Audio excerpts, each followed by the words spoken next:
hair discrimination is still a big issue. Like, granted, I live in New York, so I quote unquote can, walk around with my hair a certain way, and I have laws to technically protect me to go to work with my hair, as you can see, which is twisted right now in this style, and not be discriminated against.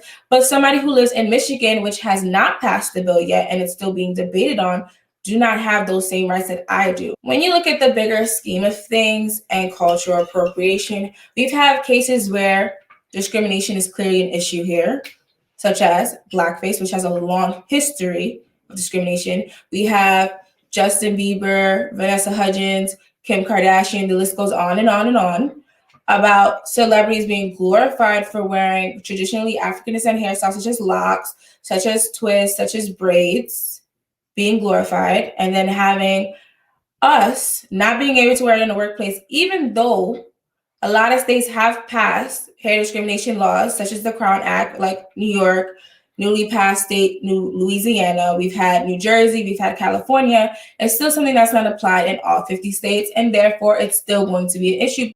I have no issue with anyone of a different race deciding to do a hairstyle that an African-American woman or male has actually done before. My only problem is when a different race does a style and they are seen as innovative and they just look so glamorous when they do this certain style, whether it be on television, on the runway, whatever the case may be.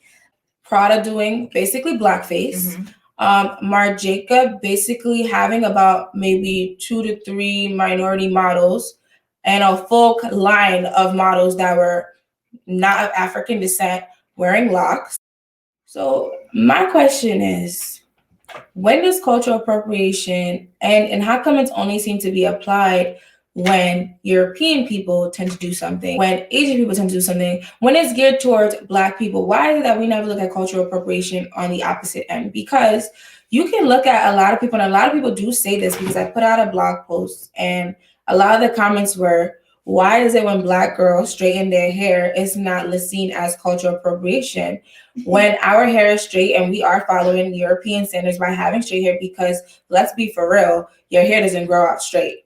We have been raised, or many African-American women specifically, have been taught that having your hair straight or having your hair permed during that time when I was younger, when I was in my teen years, that is the best way to have your hair, so that your hair is tamed, it's kept, and that when you're in public or when you're surrounded by other people, you won't be a distraction. Well, my thing is, you're talking in past tense, which means it shouldn't be an issue anymore, because we have a lot of natural hair companies right now. We have Meow Hair Care, we have Cantu, we have Shea Moisture, we have, all those are geared for you, telling you that your natural hair is beautiful and that you don't even need to have it straight anymore. So if you're basically saying that in the past we had to wear our hair this way, then why is it that I had so much people on my blog post commenting that this is still an issue? Carpet. Why is there still such a differentiation? Is it solely based on race, or is it just because the majority is trying something that's seen as different for them, they're going outside of the box? But is it different for them? Because, like, for example, Europeans wore locks during the Viking era, and that's even represented in shows like Viking. You know what I'm saying? European also wore their hair in braids. Granted, the braided styles were different because they did like fishtail braids, they did like braided mohawks, but they wore braids. And they also wore locks that look similar to what Justin Bieber had. So how is he really culturally appropriating if the lock styles are something that his ancestors did wear within the European community during the Viking era? Well, then that's why you can also say it ties in with cultural discrimination. Why is it that it's no issue for people of, European descent to wear these styles and not be judged, but then you have African Americans that are wearing the exact same styles, but they're being judged not only, whether it be on television or whether it be at work? Because you may see celebrities wearing their natural hair now, but when you're watching TV, when you're watching these shows, their hair is still straight. They still have their hair permed. And the only time you really see their hair natural is when they're going through a crisis. You have with Viola Davis. She just went to the what was it? That was an Oscars? award Not show. I'm with her talking about for her show hair. with How to Get Away with Murder. When she had an issue, she took her wig off. She had her natural hair. But Kerry Washington had her hair natural after she had gotten kidnapped in her character. She wore her hair natural when she came out and Save the Last Dance. If you watch Save the Last Dance, she was not in crisis. She was wearing her hair natural in Save the Last Dance, and that was back in 2000 or 2001, and she wasn't in crisis. Lupita wears her hair consistently natural as well. So, is it really in representation of crisis? If I were to or sit does there it depend on the actress? I think if you were to sit there and really do the comparison of the amount of times you see these artists in these movies, in these shows, having their natural hair out for these characters compared to them having their hair straight, having their hair in a weave, you literally have scenes of them in the salon getting their weave put in rather than having just their natural hair out. But my thing is that really cultural or hair discrimination, or is it just I can't find a stylist to do my hair? Because a lot of the times their hair is manipulated, and as we do know, African American texture hair, it's very sensitive. People don't think it's sensitive because of the way it looks. It tends to look a lot coarser than what it actually is. But because these celebrities are constantly manipulating their hair and getting their hair done, it can cause damage. So them wearing their hair like straight or within a weave could be more of a protective style, not really hair discrimination. It's a protective style on the show, but that's still what's being projected to people that are watching the show. Having your hair this certain way while you're doing this, doing that, it just looks a lot more well kept. But is that something that should be taught at home instead of you being taught that by the television? Because those are things that should be taught within the household. What was being taught at home, and I don't think it's the same now, but I know prior, what was being taught at home was having your hair straight, was using the hot comb to make sure your hair was as straight as possible so that your roots were nice and slick. I had to interject. I was not taught that. I weren't. Chose to have my hair straight.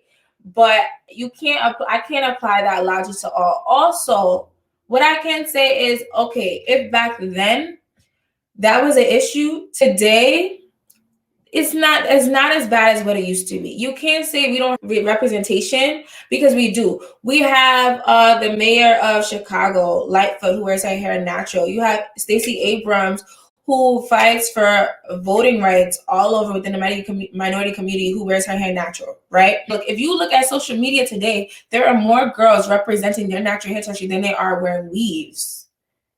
So can you really say this is still an issue? Plus, certain states have already took the step of passing hair discrimination laws. I get it. This is why I say cultural appropriation or cultural, admiration. Is it that the person just admires the style that we have and they want to mimic it, but mimic it in a way where they are not mocking it? Or are they truly trying to take this style, recreate it, and make it their own? If they're trying to take this style, recreate it, make it their own, that's when, of course, I understand where the issue is. But if they want to take isn't that done for everything though? Invented fashion literally takes fashion is a recreation of things, every single time. You have designers that are taking, traditional Indian or Native American or African, these styles that are used for specific reasons, whether it be like weddings or even funerals, whatever it is, they use these styles for specific reasons. They're using, the people in mainstream are using these styles to create a profit off of it. It's an issue in mainstream because people are making a profit off of it, right? If we're taking other styles from culture. So when you buy a kimono at the store, right? You buy a kimono, and Japanese people look at kimono as a symbol of their culture. It's very pristine. It's a lot of times women wear when they get married. It has deep meaning to it. We don't see that as cultural appropriation. Why is that? Because your whole logic was that you're taking something, you're profiting off of it. You're not really respecting what's behind it, but you're just taking it to create a profit. Why is that not cultural appropriation? Is the kimonos in Asian culture are still called kimonos, right? Yes. Not only, I'm talking as well as, I will elaborate further. So they're doing it more as a profit, but they're still not trying to change the name or create it as their own style. Fashion really evolved, but hairstyles remain the same. They were just passed down. hair traditions were always just passed down. These clothes, we're not wearing the same clothes from 1928. I see my mom's photos. So listen, you kids who think y'all doing something with these hairdos, it's something that it made a comeback. High-waisted jeans, it's not new. Mom jeans, high-waisted paper jeans, bag pants, overalls, not new. This coat, not new. My mama had something similar in the 90s before she had me. So it's not new, guys. I just want to let you know we're recycling, adding different colors. What they're saying. That's why they always have the word comeback before it. Okay, so we're saying because it's a comeback trend, we're not culturally appropriating somebody else's trend. I don't think. Yeah, I'm like, it's a comeback from something that was already there. When it comes to hair was already there. Our styles were already there. While we're braiding this way, someone else gonna try to braid that way and say it's theirs. No. It was always for us. So here's my question. There's white Rastafarians who wear their hair in locks. You have biracial people who you can look at them and not even know that they're even biracial. Yep. Who wear their hair in braids. Now, is that looked at as cultural appropriation? Because someone who's living the Rastafarian lifestyle, somebody who, let's say they grew up in the Caribbean as well, for example, you have white Haitians, you have white Jamaicans who want to wear their hair in a braided hairstyle. Is that looked at as cultural appropriation? Or is that just looking at, well, that's their culture well. That's who they are. And they're really just assimilating into their own culture. When you're looking at somebody's picture, you don't know them personally, and they have their hair in a specific hairstyle, right? They have their hair in 2-strand twists, for example. Are you looking at that person as they're culturally appropriating as well? Because on first glance, you don't know that person's history. You just know them from their complexion. You know them from their hairstyle. You're judging them based on what you see. Exactly. So is that cultural appropriation? That's why I have no issue with people using different styles. That I know for a fact. I have no problem with someone deciding if they want to twist their hair like this, they can twist their hair like that. On that case, let's say you grew up in Haiti, you grew up in a different country, whatever the case may be. That is the history. That's what you were brought up. You know the history. You understand that you're not taking this style and trying to create it as your own. You are just basically admiring what it is. And you're continuing on with the style, but you're also giving them their due, saying that I'm not going to know. But if they grew up with the culture, isn't that their history too? It is their history because I'm talking about people like designers or for runways or for, just in general, people that are choosing to take these styles without giving the appropriate people who created these styles their dues. When you can go back, you have a blog where you write about a blog and you say about this, going back to an example when it comes to music. There's different types of genres that come about from African-American artists or just stemming back from years to years. But some artists, even if they are of a different race, will let them know, I get my style from this. They're not going to say, I created this genre or I take my style was created more like my own. No, give the credit where credit is due. It's more of a credit thing versus... That's my take on it. Okay. Don't sit and decide that you're going to just create Bantu knots and say they're like, spider circles. I don't know. You're going to create a whole... Spider circles. Guys, this is very creative. Spider circles. I don't know. I hope there's not ever a hairstyle called spider circles because I will not be a part of that because I'm not going to tell someone I'm wearing a spider circle. Spider circles. That's what I'm doing. Or...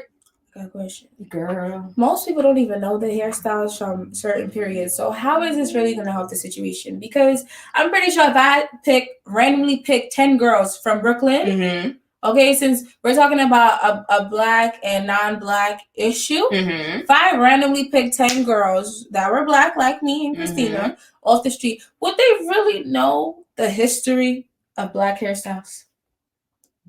They'll know the names of it. What is these? But would they really know the history? So we're accusing people of taking stuff and not respecting the culture and history. If you don't know the culture and history, I don't think you should have a right to tell somebody. But if I learn the history and the culture, I'm pretty sure 99% or 100% of the time, I'm gonna know it's gonna tie back to people of our color. However, do you feel like it would be more beneficial to help people understand the discriminations around it instead of the history? Because most people can't relate to the history. So I get it. So instead of letting them know, oh no, this is something that we've had for generation and generation, you just want to explain to them, okay, the reason why, you shouldn't have this stuff. If you give both arguments, like for example, right? If you're African American, right? You were born here, quote unquote. You were born here, yes. Got it. However, if you go back generation to generation to generation to generation and so on and so forth, your ancestry ties back to Africa. Got it. Right. If you're Haitian, same thing applies, right? But you have no direct connection to that ancestry in Africa. Because when you look back, your family tree, where does it lie? Either America or it lies in Haiti, where our ancestry is from. Got it. So that connection that you're supposed to have with the culture is not really there. So how are you going to tell somebody else who's not from the culture to try to have that same connection when you yourself don't have the connection? You see what I'm saying? You don't identify your hairstyles as something that was from African tribal cultures. You identify your hairstyles as just you're Black. So this is your hair and that's how you grew up in. And this is something that was a part of you as a Black woman's hairstyle. And this is how you made sure your hair was protected. You don't tie it back to, oh, this was a part of cultural affiliations. This was a part of tribal affiliations. Most people are going to say, this ties back to how my mother did my hair, my mother's mother did her hair, and so on and so forth. My only thing is when you say that, people have to understand the culture of it, right? A lot of people in our community don't even understand the culture. So how are we gonna? They need to understand not just the ownership. Is there like a specific word that we're looking for? Me personally, if I were to put my views on it, I feel like people will be able to relate more to the discrimination aspect of it than the cultural aspect of it. Now, if you want to tie the two together, that is fine. But I think, like, for example, the young boy got suspended because he wore braids to school. And his parents had to get an attorney because they're going to sue the school because he got suspended since his braids didn't match the grooming policies of the school, for example, right? So I feel like people would understand that, which is more in today's news, where they actually can pick it up, they can feel it, they can see it, they can read it, have an understanding, versus something that was like over centuries ago, like over 500 years ago. You know what I'm saying? Because I'm trying to be devil's advocate right now and with saying that a lot of people look at hair as just hair. They don't look at it as there's a meaning behind the hair. While other people see it as like an identity. Right. And I do agree that hair is an identity because for me, hair is a part of my identity. I do feel like the majority of people see hair as just hair. So really, there's bigger issues that we have in our community than our hair. Like we have other issues that we're dealing with. So that's what I'm putting out. Like, what do you feel about that? There's bigger problems out there that we should be talking about 100%. But the problem is that there's still people who make hair an issue. So you feel like if talking about the ancestry would be better than relating it to discrimination cases? Like, for example, I think just last year, a boy got suspended and his cousin got suspended down south for their locks, for their dreadlocks. There's kids instead of you can't play your school wrestling team or basketball match because you have dreads. You have to cut it off. But when people look at cultural appropriation, they don't tie it to the discrimination portion. They tie it to the cultural portion of it.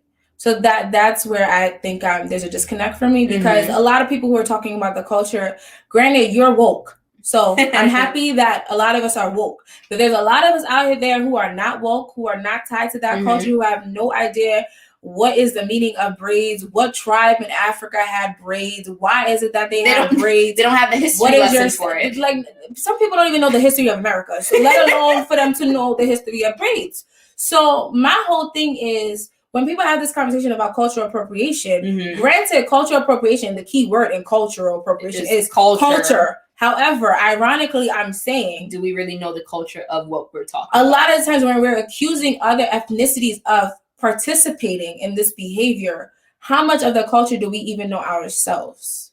So I feel like we need to kind of I think we could raise more cultural awareness if we kind of play more of the societal aspect, like the discrimination cases to it, I feel like that will bring more cultural awareness than telling somebody that, okay, we had braids for over 400 years. So if anything, so let's say we had someone that's out there that's, you know, wearing a hairstyle and they just saw, oh, you know what, I saw it on here and I just decided to do it. It's whatever. It's this hairstyle. I wanted to do it. No. So you would rather just let them know you having this style has been a problem for other people of my skin color. Well, for example, but the example you gave is the person is not really trying to do cultural appropriation. The person saw the style and they really like it and they just want to do it on their hair. So in those cases, I would have no problem with it. It's not them saying, oh, I see this and I'm trying to reinvent the wheel. They're saying that they saw it in the magazine. So then we go to really the person that had it in the like designers. Was it Marc Jacobs? For someone like him, who did finally admit, I believe, that he did really partake in cultural appropriation and he was insensitive to the culture and the history. You're saying, should we explain to him the dynamic of what happens when we wear these type of hairstyles in corporate America versus what he's doing, which is kind of profiting on this look without understanding the struggles that other people have to face when they have to wear those hairstyles? And I feel like, yes, because depending on who you speak to, not everybody is very open. I do feel like, you know, you can give culture all day, but there's a lot of people who can't really relate to culture. Like, I'm pretty sure there's someone out there, I'm sure one of us can relate. Your parents sit you down and try to give you your ancestry, and you just not here for it because you're not trying to hear about your auntie from the 1800s. You just say it goes through one ear out the other. Because it's just like, okay, why do I really need to know this is my auntie from the 1800s? Who cares? Like, you know what I'm saying? Like, we all go through that age where you don't really want to go to family functions, meet your family, be around your family. You want to hang out with your friends, that's right? So I feel like that same type of concept can be applied in the situation. Like, why would someone, and I'm not discrediting giving culture, that's not what I'm saying, but I'm saying somebody from this time, because most of us, a lot of people don't even know their constitutional rights. So someone of this time is not going to be, they're not going to grasp because it's like, okay, that was like 1,000 years ago. We're talking about now. But that's the problem. You can talk, they can say, oh, you know, that happened this many years ago, but what about for today? Like we just said, there are instances where there have been problems or situations with certain people. Majority of the time, it's people of African American descent or of, you know, darker skin that have had problems solely based on the way their hair was. So it can't just be like from umpteenth years ago. Nah, it probably happened last week. Let's say 5 years from now, we finally have policy in place. Similar to how New York already has a policy in place, and because they adopted the Crown Act that says you can't really get discriminated based on your hair. Will cultural appropriation still be an issue?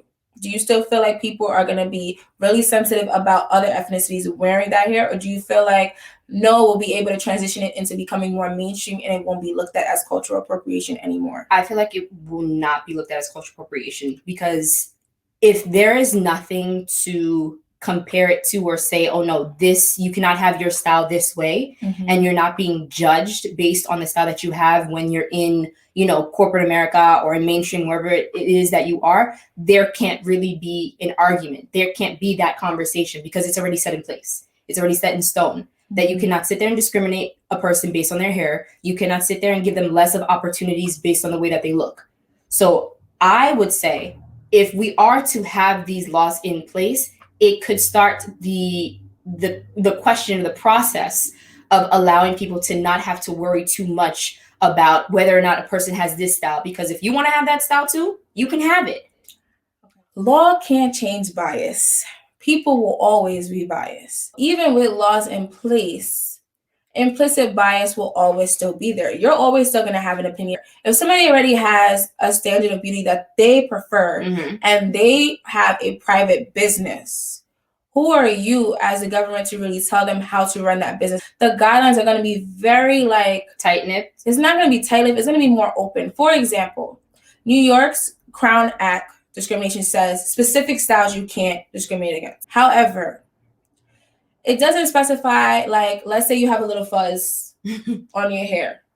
Your hair could still look nice today, but your employer could be like, you're not meeting my standard. Having that law, wouldn't some people also see that as some sort of a protection for them to be able to use it against that corporation or that establishment or that job? But private entities do have the right to dictate how their employees look because their employees are a representation of them, which is why they currently do have regular. But if said law is already in place prior to, you working at that job, would they have the okay or the authority to use that against said establishment to help them make their case that, okay, I'm already here. This was how my hair looked. This is the law. You can go against the law, but just know that I can fight you because this is what the law says. But the law specifies a style. It doesn't specify how the style should look on your head. This is why the conversation will have to still continue on because there's so many loopholes that these companies can go about. But that's how to law work is. With. That's how exactly. That's how it is. That's why I don't expect anything to change anytime soon. But I just want the conversation to be put out. So when does the conversation become mute? If people are still going to be judged solely based on the way that their hair is, I don't think they should be mute or quiet or wash their hands of the issue. If it's now, what do you say to the people who are saying it doesn't matter if it's becoming more mainstream? Cultural appropriation is cultural appropriation. White people try to make us assimilate for years, and that's why we had to straighten our hair, and now they shouldn't have to assimilate to our culture. What do you say to those people? For people like that, that's I cannot go that far. I can't do that much. I cannot stress myself out that much explaining to some, no matter what, it's going to always be cultural appropriation this, cultural appropriation that. I'm not going to say that our race should be the only race that can wear these styles. But do you feel like hair discrimination should be a subset of racial discrimination because of the fact that your hair texture is tied to what you identify yourself as racially and ethnically? Because when it comes to our hair, depending on your race is going to dictate how your hair actually is. Your hair naturally grows like this. This is your hair. I can't say this is her hair. Yeah, this is her scalp is right there. All thickness of it is mine. This is not my hair. This is created. Right? I can't sit there and assume that these laws aren't going to tie to race because people of different race are not going to have the same hair texture as her. Your hair is not going to grow the same way. Hers grows up. Some other people's hair grows down. So how do we make these policies? Because even if you look at let's say if you look at just Black people as a whole, we all have different textures. We have numbers and letters put together. So since we all have different textures, when it comes to hair discrimination being a subset of race, how would we break that down to kind of encompass all of the hair textures within our community? Because when you look at representation now, it's not representing all of the textures within the Black community. It's not. It tends to represent the looser curls. It's not really or an afro. That's not the normal thing that you would see. It's like it's from one extreme to the next extreme. It's not really the middle. When we have loose curls, tight curls, kinky curls, no curl, fro, no fro. It's not represented. There have been laws tied in the past. So like the words that are in grooming policies today as neat and nice were in grooming policies during colonial times and during segregation, right? When the good versus the bad hair started, the context behind the good hair tend to be of mixed race, fair skin, people who was in the house. When grooming policies were made of people that was the image that was presented. And that's what they bad hair was looked at as matted, the kinkier hair people on the field, right? And we're talking about hair discrimination being a subset of race, right? However, we still have hair discrimination within our own community because we still have people talking about you have good hair. You have bad hair. You have good hair. You have bad hair. So how are we going to get around that whole good versus bad hair thing and also have that transfer into hair discrimination laws that could be also applied to our equal protection clause when those key terms were actually set to basically identify one group of people versus another group of people? That's where it gets tricky. I can't say they need to create like a group of different mixed race people or people of different hair types, whatever the case may be, to have this conversation. And like you said, there are people that in our own community that are still having this argument, whether it be of hair, whether it be of race, it's still a debate. So I wouldn't be surprised if there's other people that really cannot even answer that question. because how can we fully try to change what was done when us as a community are still having the same debate and are not willing to change it within ourselves? We're not willing to say, you know what, there is no good hair, there is no bad hair, there is hair. If we're not able to do such a thing within our own community. She said there is hair. No, there is unhealthy and there is healthy. That should be the only terminology as it relates to good and bad hair. Because unhealthy hair. So then healthy and unhealthy bad. hair. So don't. But then, some people got the little fried hair. They're not ready to do the big chop because they think they're going to have a cone head. They rather just have whatever's there. I can't knock you for that. You're not ready to do the big chop. So you feel like this conversation is kind of a bigger conversation that can't really be answered within this series, but maybe another series with probably guest speakers or with you guys. With more people speaking of their opinion, more people coming in and asking questions. All right. So if you guys want to have this good versus bad hair conversation, please add a comment under this video, send Lively Naturale a DM, or Christina Gallard a DM. Yes, read it. And if you want to learn more about the Equal Protection Clause, immutable traits, hair, and racial discrimination before maybe potentially having a conversation on it, you could read my post as well, because that breaks down the technical terms that we didn't really go over for this podcast. And all the information that you're going to need in order to access her blog or access her website, whatever it is, it'll be here. It's going to be listed for you to read. We hoped you enjoyed this debate or this conversation. Hope you guys have a great rest of your evening. I think it's night. I'm not that proper. All right. I hope you enjoy the rest of your evening. Ciao. Bye-bye.